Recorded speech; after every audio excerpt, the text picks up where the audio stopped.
Shalom Bapak Ibu. Ya.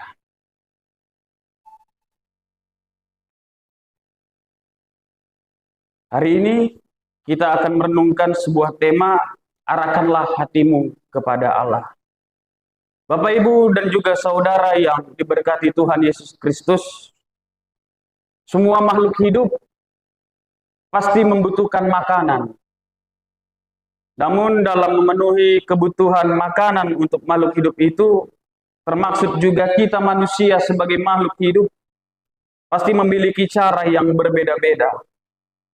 Dan juga beberapa makhluk hidup memiliki persamaan ataupun perbedaan mengenai makanan pokok dalam kehidupannya. Di suatu daerah ada yang menjadikan nasi sebagai makanan pokoknya. Namun di daerah lain menjadikan makanan pokoknya itu seperti sagu, gandum, jagung, dan lain sebagainya. Dari sini kita memahami bahwa tingkat kebutuhan makanan pokok setiap orang tidaklah sama, tapi berbeda-beda. Dan perlu yang kita ketahui bahwa setiap orang yang makan itu pasti untuk kenyang. Dengan dia kenyang, maka seseorang tersebut memiliki ataupun mendapatkan kekuatan untuk melakukan kegiatannya. Karena kenyang, juga seseorang dapat konsentrasi di dalam melaksanakan kegiatan pun aktivitasnya. Nah, berbeda dengan orang yang lapar, Bapak Ibu Saudara. Kalau orang yang lapar, ia tidak akan memiliki konsentrasi ketika bekerja. Ia tidak akan kuat dalam melakukan pekerjaannya. Dari sini kita sama-sama memahami bahwa makanan itu adalah kebutuhan pokok dalam kehidupan manusia. Saya pun kalau tidak makan, Bapak Ibu pun kalau tidak makan, tidak akan sanggup untuk menjalani kehidupan di tengah-tengah dunia ini. Oleh sebab itu Bapak Ibu Saudara, dalam khotbah ini Yesus memperkenalkan kepada kita tentang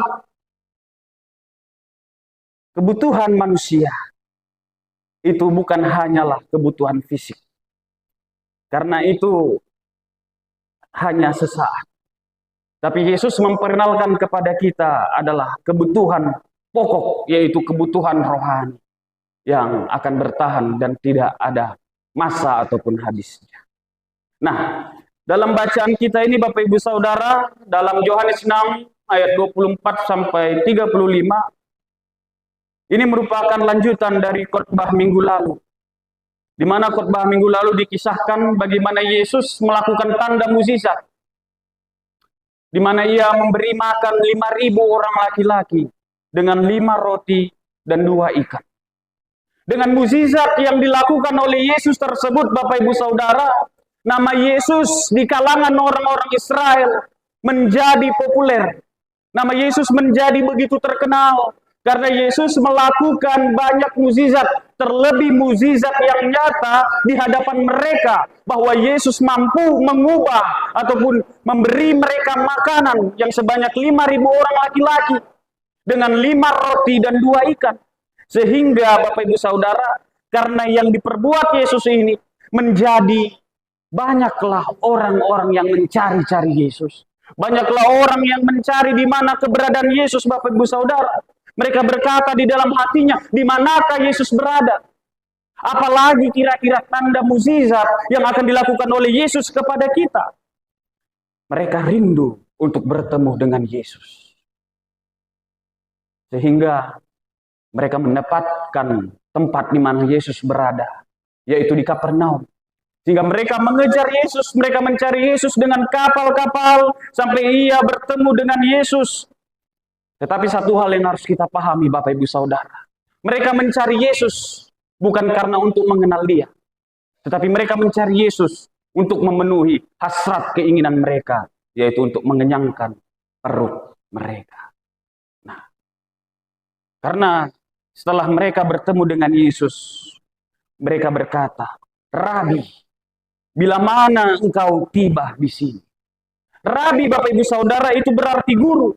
Atau sosok pengajar dengan memiliki karisma sebagai pengajar. Seorang pengajar dengan membuat banyak orang takjub. Seorang pengajar yang membuat orang yang mendengarnya merasa terheran-heran. akan pengajaran yang disampaikan oleh Yesus. Dan satu hal, panggilan Yesus menjadi rabi itu dikarenakan pengajaran yang dilakukan Yesus sehingga membuat orang banyak itu menjadi takjub. Mereka takjub akan tanda-tanda mukjizat yang Yesus lakukan. Mereka takjub dengan perbuatan-perbuatan yang Yesus lakukan. Sehingga mereka menyandangkan kata rabi ini, kata guru ini kepada Yesus. Bapak Ibu Saudara, kata rabi juga berarti seorang yang agung dan mulia. The greatest one. Jadi ungkapan rabi ini yang berarti agung, ini mengarah kepada perbuatan dan pelayanan Yesus dengan banyak tanda mukjizat dan memiliki kuasa yang begitu besar dalam kehidupan. Nah, jadi maksudnya orang-orang banyak ini datang, maksudnya orang-orang ini ingin menemukan Yesus karena mereka melihat pengajaran apa lagi yang akan Yesus sampaikan. Mukjizat apa lagi yang akan Yesus tunjukkan di hadapan kami. Nah, setelah itu Bapak Ibu Saudara, setelah mereka bertanya kepada Yesus sesuai di ayatnya yang ke-6 tadi, ke-25 tadi. Rabi, bila mana engkau tiba di sini? Yesus tidak menjawab pertanyaan mereka. Yesus tidak menjawab perkataan mereka. Tetapi Yesus mengajarkan suatu kebutuhan yang pokok kepada mereka, yaitu melebihi dari apa yang mereka terima sebelumnya. Nah, jika kita melihat Bapak Ibu Saudara, di dalam ayat yang ke-26 ini, orang yang mencari-cari Yesus itu ada juga yang berasal dari orang yang telah ikut makan dalam komunitas 5.000 orang tersebut. Nah, jadi kenapa mereka mengikut Yesus Bapak Ibu Saudara? Karena prinsipnya orang Yahudi, yaitu dalam melaksanakan pekerjaan, mereka hanya fokus kerja untuk supaya mendapatkan makanan. Itulah fokus mereka. Dan menjadi makanan pokok orang-orang Yahudi pada masa itu adalah roti. Rotilah yang menjadi makanan pokok mereka, kalau kita kan nasi. Karena rotilah yang menjadi makanan pokok mereka, dan mereka mendapatkan bahwa kalau ikut Yesus, dapat makan gratis. Kalau ikut Yesus, gak perlu capek-capek kerja, tinggal ikut-ikut, dengar-dengar, dapat makan. Gak perlu capek-capek bekerja. Pada nyatanya Bapak Ibu Saudara, dalam zaman Yesus ini, keadaan bangsa Israel sedang di dalam penjajahan bangsa Romawi. Sehingga kehidupan menjadi sangat sulit bagi mereka. Sehingga pekerjaan yang mereka lakukan adalah pekerjaan menjadi budak. Selain menjadi budak adalah menjadi bawahan orang-orang Romawi. Kalau kita mengingat ke sejarah bangsa Indonesia ketika dijajah oleh Belanda, nah Indonesia kan istilahnya ada istilah dipekerjakan pekerjaan rodi begitu. Lalu juga ada orang-orang Indonesia yang dinamakan menjadi Londo Irang katanya. Nah, itu bangsawan yang diangkat oleh orang Belanda dari orang-orang pribumi. Begitu juga yang terjadi di sana. Sehingga ada status kasta, ada orang yang menjadi budak, ada orang yang berusaha, dan ada orang yang dipakai oleh bangsa Romawi untuk menjadi pekerja bagi mereka. Tapi orang-orang yang mengikut Yesus ini Bapak Ibu Saudara dari kalangan bukan orang-orang yang terpandang. Sehingga tujuan hidup mereka, prinsip hidup mereka, ketika kami bekerja, kami boleh mendapatkan makan. Itu saja sudah cukup. Nah, ketika mereka melihat perbuatan Yesus, melihat Yesus melakukan tanda-tanda mukjizat, sehingga pola pikir mereka ketika ikut Yesus dapat makan. Gak perlu capek-capek bekerja. Nah, sehingga karena pemikiran mereka seperti itu, Yesus mau menegur orang-orang banyak agar mereka tidak mencari Yesus untuk kebutuhan makan mereka. Tapi supaya mereka mencari Yesus karena mereka benar-benar rindu kepada Yesus. Mereka mencari Yesus bahwa mereka benar-benar ingin mengenal Yesus. Bahwa Yesus adalah kehidupan yang kekal. Bukan kehidupan sesaat. Tetapi kehidupan yang terus-menerus dan sampai selama-lamanya. Karena Bapak Ibu Saudara, roti itu tidak dapat memberikan kepuasan atau kenyang untuk selamanya. Makan roti saat ini dan akan lapar kembali. Oleh sebab itu Yesus mengajarkan orang banyak untuk bekerja bukan untuk makanan yang dapat binasa. Tapi Yesus mau mengajarkan bekerja untuk mendapatkan roti yang bertahan sampai kepada kehidupan yang kekal. Lalu muncul pertanyaan Bapak Ibu Saudara. Pekerjaan yang bagaimana yang harus dilakukan untuk mendapatkan seperti yang dikatakan Yesus itu? Pekerjaan apakah itu Bapak Ibu Saudara?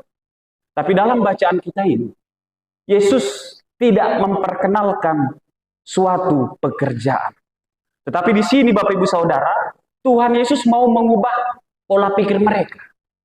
Yesus mau merubah mindset orang-orang banyak mengenai pekerjaan yang setiap hari mereka pekerjakan. Karena banyak orang bekerja hanya demi kebutuhan sesaat saja, tanpa harus menikmati buah dari yang ia kerjakan. Jadi dalam hal ini Yesus mau mengubah pandangan mereka tentang pekerjaan itu. Jadi Yesus mau berkata bahwa dalam bekerja, tetaplah untuk sesuatu kebutuhan yang kekal. Dengan apa? Yaitu dengan memuliakan Allah di dalam pekerjaan yang dilakukan. Mari kita bandingkan dengan surat 1 Korintus 10 ayat 31, Bapak Ibu Saudara. Bahwa pada ayat ini, Yesus memberikan sebuah pengajaran. Yesus mengajarkan kepada mereka yang mereka sebut rabi itu, bahwa mengenai tujuan manusia bekerja bukan untuk sesuatu yang fana, Bapak Ibu Saudara. Dan ini juga mau dikatakan kepada kita sebagai umat Tuhan. Manusia bekerja bukan hanya untuk mengejar sesuatu yang fana. Apa itu sesuatu yang fana? Sesuatu yang fana adalah yang dapat hilang, atau yang habis, atau yang rusak. Jadi hari ini Yesus mau mengubah pola pikir kita Bapak Ibu Saudara. Bahwa kita bekerja untuk tidak mencari yang tidak kekal. Bukan mencari sesuatu yang dapat hilang. Bukan mencari sesuatu yang dapat habis, Bapak Ibu Saudara. Kalaupun banyak harta kita ketika kita sudah tiba saatnya menghadap Tuhan, habis semua itu. Tinggal semua itu. Makanya Yesus mau ingatkan kepada kita, bahwa ketika kita bekerja, haruslah kita mengubah pola pikir kita untuk sesuatu yang kekal. Sesuatu yang kekal itu apa? Sesuatu yang tidak dapat hilang. Sesuatu yang tidak dapat habis. Sesuatu yang tidak dapat rusak. Apa itu? Yaitu memuliakan Tuhan melalui pekerjaan yang kita lakukan. Bekerja dengan melakukan apa yang dikehendaki Tuhan melalui pekerjaan kita. Artinya apa Bapak Ibu Saudara? Di sini mau diingatkan kepada kita, ketika kita bekerja jangan kita mengandalkan diri kita sendiri. Ketika kita berusaha, jangan kita mengandalkan, oh banyak relasiku. Gak perlu berdoa kepada Tuhan. Suksesnya itu nanti. Jangan. Tetapi ketika kita bekerja, ketika kita berusaha, ikut sertakan Tuhan dalam pekerjaan. Andalkan Tuhan dalam menjalani usaha. Ketika engkau datang ke tokomu, buka toko itu, berdoa kepada Tuhan. Tuhan, berikanlah berkat-Mu pada hari ini. Ketika mulai bekerja, mau berangkat, Tuhan, sampaikanlah anak-Mu ini sampai pekerjaan dengan selamat. Karena yang kita imani Bapak Ibu Saudara, seperti doa yang sering kita ucapkan, berikanlah kepada kami makanan kami yang secukupnya. Artinya Bapak Ibu Saudara, kita mengakui bahwa sang sumber berkat, sang sumber kehidupan itu adalah Allah yang memberkati kita, yang memberikan kepada kita segala sesuatu yang kita butuhkan. Maka andalkanlah Tuhan di dalam pekerjaan yang Bapak Ibu Saudara lakukan. Nah, jadi yang menjadi pertanyaan adalah, apakah yang kekal itu? Yaitu yang kekal itu adalah kehidupan yang kekal yang diberikan anak manusia kepada setiap orang yang percaya. Sebab anak manusia itu yang telah dimateraikan oleh Allah. Dimateraikan artinya Bapak Ibu Saudara, yang telah ditetapkan, yang telah dipilih oleh Bapa untuk memberikan kehidupan yang kekal itu. Siapa? Yaitu Yesus. Jadi dalam penjelasan yang Yesus ajarkan kepada orang-orang banyak dan juga kepada kita Bapak Ibu Saudara, satu-satunya anak manusia yang telah dipilih, dihunjuk, dan dimateraikan oleh Allah untuk dapat memberikan kehidupan yang kekal itu adalah Tuhan Yesus Kristus. Nah, jadi Apakah yang harus dilakukan supaya kita mendapatkan kehidupan yang kekal melalui pekerjaan yang harus kita lakukan setiap hari, Bapak Ibu Saudara. Jadi, pertanyaan ini sebenarnya sama dengan pertanyaan orang-orang yang bertanya kepada Yesus. Apa yang harus diperbuat agar mereka dapat mengerjakan pekerjaan yang dikehendaki oleh Allah? Itu ada di ayat 28. Nah, Yesus menjawab, Bapak Ibu Saudara. Ketika mereka bertanya, Yesus mengatakan, percaya kepada Dia. Yaitu percaya kepada Yesus Kristus. Dan di ayat yang ke-29, yang telah diutus oleh Allah. Nah, dari sini mau kita pahami, Bapak Ibu Saudara, bahwa percaya dalam hal ini tidak hanya cukup percaya di dalam berkata-kata. Tidak hanya cukup percaya lewat mulut, tetapi percaya dalam hal ini adalah menyerahkan diri kita secara total kepada Allah. Artinya, kebergantungan manusia kepada Allah. Itulah yang dikehendaki oleh Tuhan. Di mana kita mempercayai Tuhan secara penuh tanpa ada keraguan akan kuasa dan firman-Nya. Makanya ada ayat firman Tuhan berkata, carilah dulu kerajaan Allah, maka semuanya akan ditambahkan kepadamu. Nah, jadi memuliakan Tuhan di dalam pekerjaan. Diam di dalam Tuhan, diam di dalam Dia, serta tidak lagi memikirkan untuk mencari kekuatan atau pertolongan dari dunia ini selain hanya meminta pertolongan Tuhan Yesus Kristus. Lalu ada perkataan yang mengatakan demikian, Bapak Ibu Saudara. Setiap orang butuh bakti. Setiap orang itu membutuhkan bukti atau membutuhkan jaminan untuk mempercayai seseorang. Ada perkataan begini. Ketika kau mengatakan demikian, apa buktinya? Apa jaminannya? Supaya aku bisa mempercayai kau yang mengatakan demikian. Kira-kira seperti ini juga lah di ayat 30, Bapak Ibu Saudara. Di mana orang banyak itu mempertanyakan sebuah bukti, mempertanyakan sebuah jaminan, supaya mereka mau mempercayai Yesus. Nah, jadi orang banyak ini menggambarkan sebuah pengalaman, di mana kehidupan nenek moyang mereka terlebih dahulu, ketika Allah memanggil mereka keluar dari tanah Kanaan dari tanah Mesir menuju tanah Kanaan, mereka mengingat bahwa nenek moyang mereka itu mendapatkan manna lewat Musa. Nah, mendapatkan manna sebagai tanda bahwa Musa itu memiliki kuasa untuk memberikan nenek moyang mereka makan di padang gurun pada saat itu. Nah, jadi mereka mau perbandingkan bahwa kalau Yesus mampu memberikan jaminan itu, apa buktinya? Kalau zaman dulu, zaman nenek moyang mereka, Musa yang mereka pahami telah menunjukkan jaminan itu. Musa telah menunjukkan istilahnya bukti bahwa kalau ikut Musa dapat makan. Kalau ikut Musa pasti dapat minum. Tidak akan kelaparan. Itulah pemahaman mereka, Bapak Ibu Saudara. Tetapi setelah Yesus mendengarkan pernyataan mereka di ayat yang ke-31 ini tadi, Yesus mengajarkan mereka bahwa pola pikir mereka, pandangan mereka tentang Musa itu salah. Kenapa Bapak Ibu Saudara? Bahwa bukan Musa lah yang memberikan nenek moyang mereka makan manna. Itu bukan kekuatan Musa. Tetapi Allah lah yang memberikan bangsa Israel itu makan. Allah lah yang menunjukkan kuasanya dengan memberi mereka makan manna pada pagi hari. Dan juga memberikan mereka daging burung puyuh pada malam hari. Itu bisa Bapak Ibu baca dalam Keluaran 16 ayat 1 sampai 35. Nah, jadi Yesus memberikan pengajaran kepada mereka dan juga kepada kita Bapak Ibu Saudara. Bahwa roti yang dari Allah adalah roti yang turun dari sorga dan memberi kehidupan kepada dunia.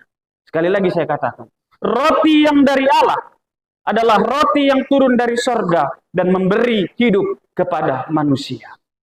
Jadi dengan Allah memberikan manna kepada nenek moyang bangsa Israel, maka kehidupan nenek moyang bangsa Israel bisa sampai ke tanah Kanaan tanpa kekurangan satu apapun. Tapi meskipun Allah memberikan roti dari surga itu kepada mereka, lalap mereka bersungut-sungut. Lalap mereka tidak pernah puas dengan apa yang diberikan Allah kepada mereka. Oleh sebab itu Bapak Ibu Saudara, manna adalah makanan yang diterima nenek moyang Israel dari sorga di padang gurun. Sehingga membawa mereka bisa sampai ke tanah Kanaan dengan selamat. Tidak kekurangan makanan. Karena makanan yang kekal itu berasal dari Allah. Nah, saat ini Bapak Ibu Saudara, bagaimanakah dalam dunia saat ini, dalam kehidupan kita pada saat ini, bagaimana bentuk roti dari surga itu? Ya kan? Pasti menjadi sebuah pertanyaan bagi kita. Seperti apa sih roti dari surga yang hendak diberikan Tuhan kepada kita? Jadi, roti dari surga itu adalah roti yang tidak dari dunia ini, melainkan dari Allah. Jadi roti sebagai makanan pokok dan kebutuhan penting dalam kehidupan orang Israel. Roti dari dunia ini memberikan kekuatan atau kepuasan dalam waktu yang terbatas.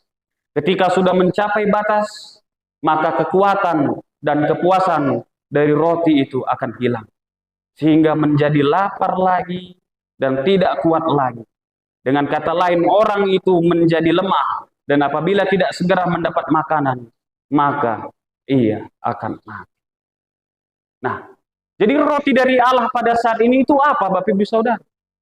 Jadi roti dari Allah itu adalah kekuatan yang kekal dan setiap orang yang memakannya ia akan menjadi kuat menghadapi berbagai masalah di dunia ini. Sehingga ia sampai kepada kehidupan yang kekal. Dengan memakan roti dari Allah itu berarti bermakna bahwa kepercayaan kita kepada Yesus, kebergantungan hidup kita kepada Yesus, yaitu mengandalkan Yesus dalam kehidupan kita. Dengan mengandalkan Yesus dalam kehidupan kita itu sama artinya kita telah memakan roti dari surga. Itu dia yang mau dikatakan kepada kita Bapak Ibu Saudara. Nah, dengan memakan roti dari Yesus itu, yaitu dengan percaya kepada Yesus, maka Yesus akan memberikan kita kemampuan untuk melaksanakan pekerjaan kita. Yesus akan mendampingi kita, memberikan kekuatan kepada kita dikala kita menghadapi pergumulan. Yesus akan menuntun kita keluar dari segala sakit penyakit, derita yang kita hadapi ketika kita percaya kepada Yesus. Nah, itulah yang mau diingatkan firman Tuhan kepada kita. Bahwa Yesuslah sang roti hidup. Makanya Yesus berkata, Bapak Ibu Saudara, di dalam ayat yang ke-33 di sini dikatakan, karena roti yang dari Allah ialah roti yang turun dari sorga dan yang memberi hidup kepada dunia. Maka kepadanya, Tuhan, berikanlah kami roti itu senantiasa. Nah, jadi di dalam ayat 34 ini Bapak Ibu Saudara kita melihat bagaimana ketika mereka telah mendapatkan pemahaman dan pengajaran dari Tuhan Yesus, mereka memelas kepada Yesus. Mereka memohon kepada Yesus supaya Yesus memberikan roti itu kepada mereka. Jadi di sini Bapak Ibu Saudara mereka masih belum paham. Karena masih dalam pemahaman mereka roti yang diberikan Yesus itu adalah roti yang bisa dikunyah. Roti yang bisa dimakan. Padahal maksud Yesus di sini adalah roti itu adalah dirinya sendiri. Seperti yang dikatakan di dalam ayat yang ke-35. Akulah roti hidup. Barang siapa datang kepadaku, ia tidak akan lapar lagi. Dan barang siapa percaya kepadaku, ia tidak akan haus lagi.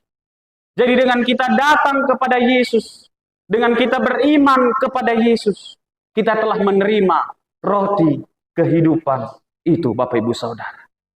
Nah, marilah kita datang kepada Yesus. Marilah kita beriman kepada Yesus. Maka kita telah mendapatkan roti hidup yang telah Yesus berikan kepada kita. Nah, juga dalam ayat 35 ini dikatakan bahwa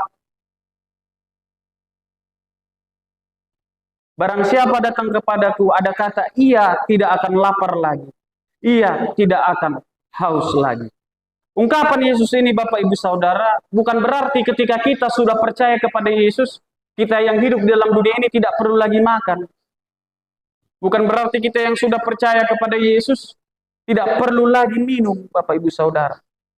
Tetapi di sini, maksud dari kata lapar dan haus adalah kondisi manusia ketika sudah tidak berdaya, sudah tidak ada lagi kekuatan dalam dirinya. Kondisi manusia ketika ia merasa lemah dan ia terlalu gampang mengikuti keinginan dari dunia daripada mengikuti Tuhan. Nah, jadi tidak kita artikan secara harafiah. Jadi ketika kita di saat lemah, di saat kita merasakan tidak ada lagi kekuatan, Yesus hadir sebagai roti kehidupan untuk menolong kita dalam menjalani kehidupan ini. Karena roti yang diberikan Yesus itu dayanya tidak terbatas. Ketika kita menerima roti dari Yesus, itu tidak memiliki masa, tetapi kekal sampai selama-lamanya. Sama seperti manna yang turun dari Allah, yang membawa bangsa Israel sampai ke tanah perjanjian. Demikianlah ketika kita sudah memakan roti hidup dari Yesus. Ketika kita sudah beriman, datang kepada Yesus, maka kita akan kenyang sampai kita tiba di rumah Bapa di surga. Kesimpulan dari khotbah ini, Bapak Ibu Saudara, Tuhan mau berkata kepada kita, bekerjalah bukan untuk makanan yang dapat binasa, melainkan untuk makanan yang dapat bertahan sampai kepada hidup yang kekal, yang akan diberikan anak manusia kepadamu. Sebab dialah yang disahkan oleh Bapa Allah dengan materainya. Artinya, Bapak Ibu Saudara, seperti tema kita, arahkanlah hatimu kepada Allah. Yaitu orientasikanlah hidup kita kepada hal-hal rohani seperti yang dikehendaki oleh Tuhan. Meskipun keadaan begitu menekan, namun kita tetap tahu bahwa kita lakukan apa yang kita cari, maka kita hidup akan terpuaskan oleh hal-hal yang benar. Makanya dikatakan di dalam liturgi GKI Sumut ketika dalam pengutusan, arahkanlah hatimu kepada Tuhan, maka itu akan diresponi dengan menjadi saksi Kristus. Artinya ketika kita sudah mengarahkan hati kepada Tuhan, maka fokus kita di dalam kehidupan dunia ini adalah menjadi saksi-saksi Kristus. Dengan memperkenalkan bahwa Yesus Kristuslah Sang Roti Kehidupan.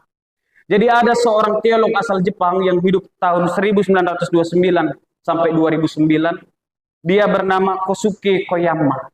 Ia memiliki pandangan bahwa kehidupan Kristen adalah kehidupan yang menemukan makanannya dalam Yesus Kristus, Sang Roti Hidup. Ini bukan hanya berkata tentang kelimpahan roti untuk makan, tetapi tentang kelimpahan kasih yang memuaskan kelaparan jiwa di tengah-tengah kesulitan dan penderitaan. Oleh sebab itu kita diundang untuk berpartisipasi dalam perjamuan kasih yang telah dipersembahkan oleh Kristus Yesus. Kiranya Tuhan menolong kita untuk mengarahkan hati kepada Allah, Sang Roti Hidup dalam kehidupan kita. Amin, kita berdoa.